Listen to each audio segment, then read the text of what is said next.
This is a Squiz podcast. We're your shortcut to being informed. Squiz Kids! It's your daily news fix. Fun, free, fresh. Hello and welcome to Squiz Kids Today, your fresh take on what's happening in the world around you. I'm Bryce Corbett. It's Friday, August 19. In Squiz Kids Today, Operation Seal Rescue. China tries to make it rain. Big upset at the Under-12 footy championships, and the 8-year-old and the astronaut. That's what's making news, kids style. The lowdown. Vets in southwestern Victoria were grappling yesterday with a most curious case after a seal was discovered on a dairy farm 30 kilometres from the sea. The seal, who clearly thinks it's a cow, was spotted by dairy farmers in the township of Simpson, which is a farming town most decidedly not known for its beaches. The farmer told local news reporters that she thinks the seal might have made its way inland from the coast via one of the rivers that surround her property. Melbourne Zoo vets are among animal welfare officers tracking the seal, monitoring its movements and trying to work out a plan to coax it back out to sea. When you think of it, it's possibly a whole lot less strange than it sounds. After all, a male seal is called a bull and a female seal is called a cow. I've stuck a link to video of the seal cow in today's episode notes. Moo! And the winner is Sydney! That was the word yesterday on the lips of rugby league lovers, with confirmation the NRL Grand Final will be played in the New South Wales capital and not relocate to Brisbane. Queensland had made an attempt to lure the big event to the Sunshine State after the New South Wales Premier Dominic Perrottet had had a very public disagreement with the head of the NRL, and for a moment there it very nearly seemed like Brizzy's Suncorp Stadium would host the year's biggest league game, but a truce was called between NRL and New South Wales yesterday, and for this year at least, the Grand Final will remain in Sydney. Game on.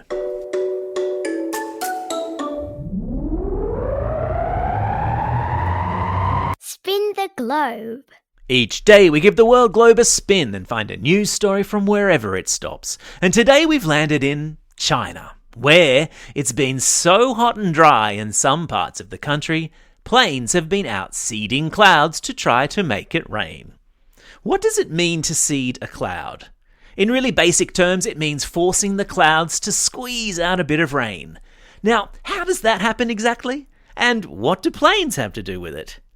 Planes fly up into clouds and shoot out tiny rods of a chemical compound called silver iodide, which comes into contact with the vapour of the clouds and makes the vapour condense. The more the vapour condenses, the greater the chance of rain falling from the skies. It's not always the most effective or successful way to make it rain, but the drought has been so severe along parts of China's famous Yangtze River that authorities there are doing everything they can to get it to rain and replenish the all-important water source. Sport time!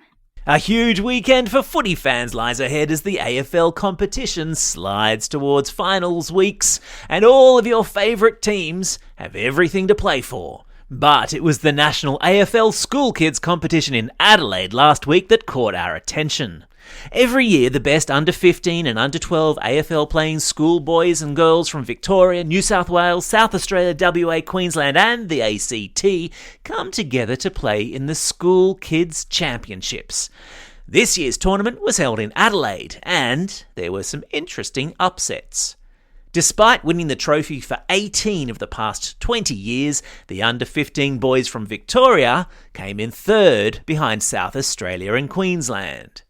Queensland was victorious in the under-15 girls, with Victoria coming a distant fourth behind WA and South Australia. As for the under-12 boys, the lads from Victoria, despite having won nationals for the last 10 years running, came in behind South Australia, who won the comp, and WA, who came second. Victoria's school kid footy coaches reckon the pandemic and multiple lockdowns in Melbourne and its surrounds was partly to blame for their disappointing showing. But, as ever, footy was the winner on the day.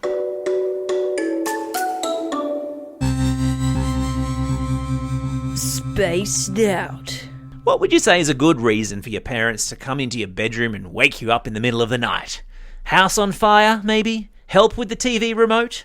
How about having a live chat with an astronaut flying high above you on the International Space Station? Isabella Payne, an 8-year-old English kid who loves both space and ham radio, thought that was an excellent reason for her dad to wake her up. The International Space Station has an amateur radio station aboard it, and sometimes astronauts use their downtime to call out to radio operators back on Earth for a quick chat. I've put a link in your episode notes to a recording of Isabella's chat with NASA astronaut Kjell Lindgren, which, the 8-year-old said, made her day and her night. But what happened next was almost better. Kjell told the entire world over Twitter that talking to Isabella had been his favourite chat ever. Then NASA asked Isabella to send them a photo which they transmitted through space to the International Space Station, and Kjell sent back a photo of his iPad floating in the cabin with Isabella's picture on it. Only 8 years old, and she's already been to space. Time for the quiz. This is the part of the podcast where you get to test how well you've been listening. Question number 1. What's the name of the space station that's in permanent orbit around the Earth? That's right, it's the International Space Station. Question number 2. Which capital city has missed out on hosting this year's NRL Grand Final? Yeah, that's right, it's Brisbane. Question number 3. Which country is trying to make it rain by seeding clouds? Yeah, you got it, it's China.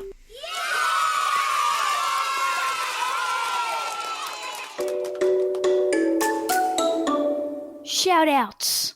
It's August 19. Today is International Orang-utan Day, which is a perfect excuse to recommend to you the very excellent TV series Orang-utan Jungle School. I've stuck a link to a trailer of it in today's episode notes. It's also a Friday, and you know what that means. Lots of birthday shout-outs, for which I reckon we ought to crack out the old birthday reggae tune. Hit it!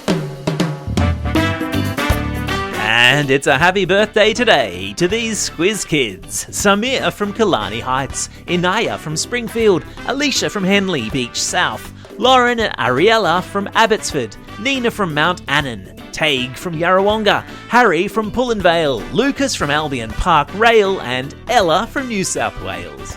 And belated birthday shout-outs go to Yannick from Putney and Ruby from St Mary's. And celebrating a birthday over the coming weekend are Charlie from Vermont South, Sienna and Millie from Craigburn, Hallie from Mansfield, William from Mernda, Phoenix from Yarrawonga, Artie from Wagga Wagga, Audrey from Golden Square, Cadence and Acacia from Queanbeyan South, Ava from Gordonvale, and Jonathan, who's listening all the way over there in Pasadena, California. And 2 special requests for shout-outs today to Birmingham Primary School in Mount Evelyn, and a shout-out to their 2 aerobics teams who are competing this weekend at the National Finals on the Gold Coast. Good luck to the Little Groovers and the Gaga Girls. Also to Class Aurelia 1 at Anne Hammersley Primary School in Ellenbrook, who have been patiently waiting for their shout-out and have been listening every day for months. It's lovely to have you on board. Don't forget, if you've got a birthday coming up and you want a shout-out, or if you're after a classroom shout-out, drop us a line at squizkids@thesquiz.com.au.